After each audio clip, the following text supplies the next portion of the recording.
Okay, we have gotten to the point where I have sprayed it twice with the green apple.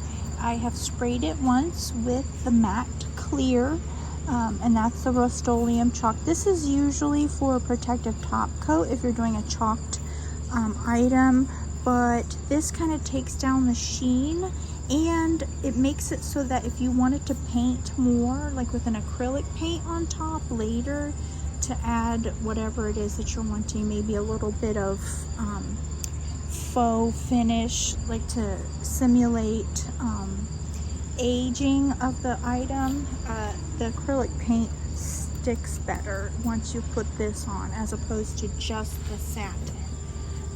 And I've taken the tape off, and it achieved what I wanted. It's not very clean right here, but this is going to get wood strips. I'm going to frame out the windows with wood strips.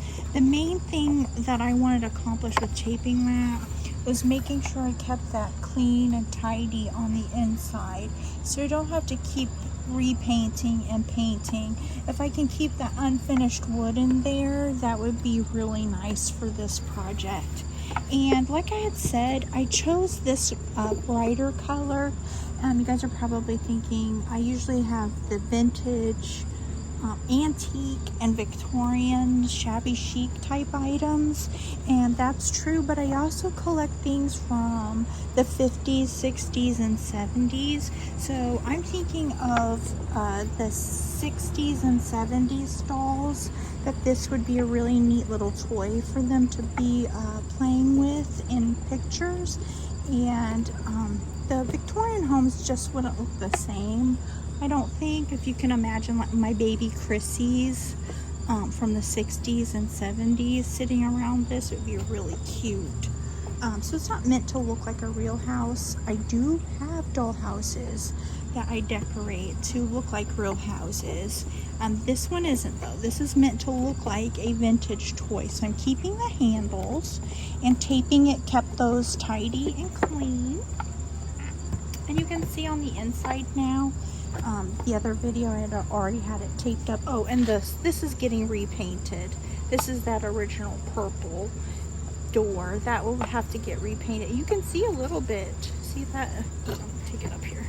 You can see just the tiniest little bit leaked in, so on that area. So, but I managed to keep it pretty tidy.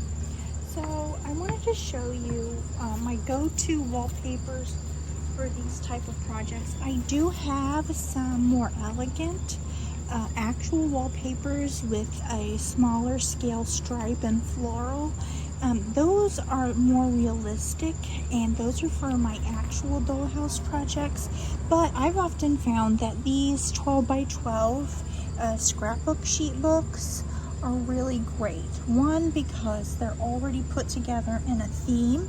I got this at Walmart. There was one left, and I really love it so much. I looked on Amazon so I can order it again, and I believe it's actually cheaper on Amazon.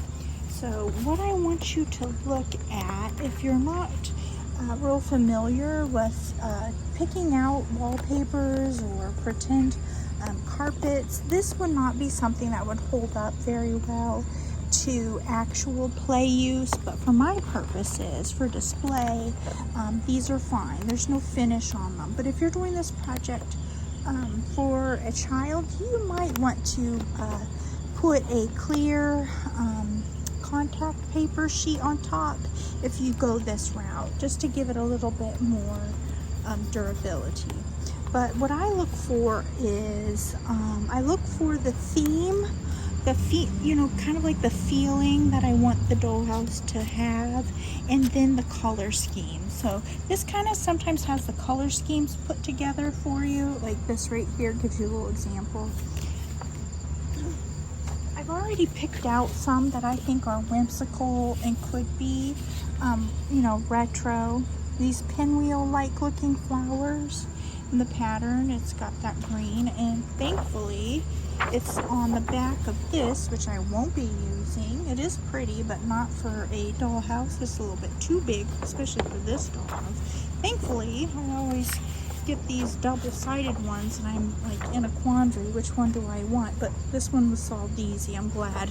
So there's 2 big sheets of this, which I think will go really well. There's 2 sheets of this stripe, which kind of just on the verge of being a little bit too big, but I want this to be retro and kitschy, so I don't think it's too large. You know, this one, you know, if you were to go with this dot, that would be really too big. So again, lucked out. It's on a side with the other side I can't use. Here's a cute orange, and that kind of reminds me of a linoleum, like a kitchen linoleum, so I'll probably be using that. Again, lucked out, won't be using a plain white with that. So that's a contender. What I'll do is I'll bring this inside. Now that I'm done spray painting, I don't have to worry about the fumes. I can go ahead and bring this in and put this out on the table and really play with the papers.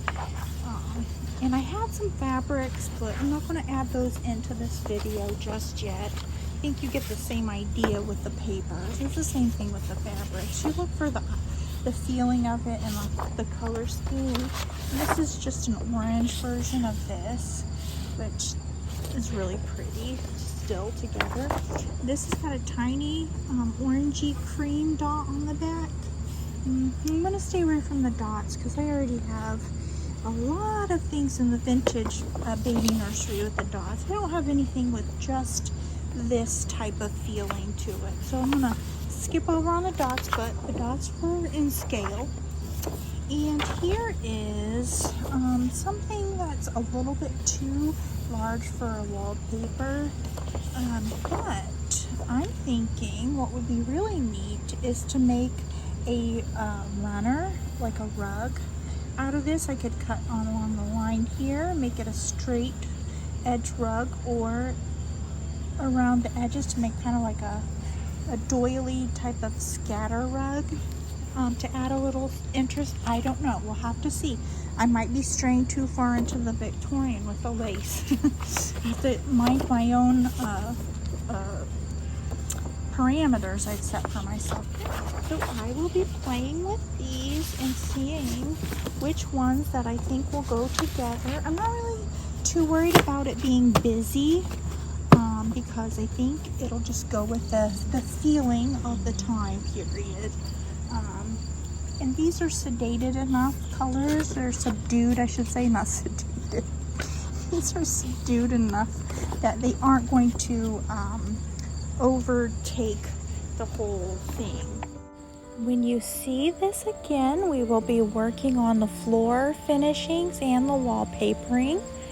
And I think we could probably squeeze in a little bit of the wood trim on the outside. We will have to see, but I'm just going to keep plugging on with this. I hope you're enjoying this series. If so, give it a like and a comment. Thank you guys for spending some time with me, and I hope you have a magical day. Bye-bye.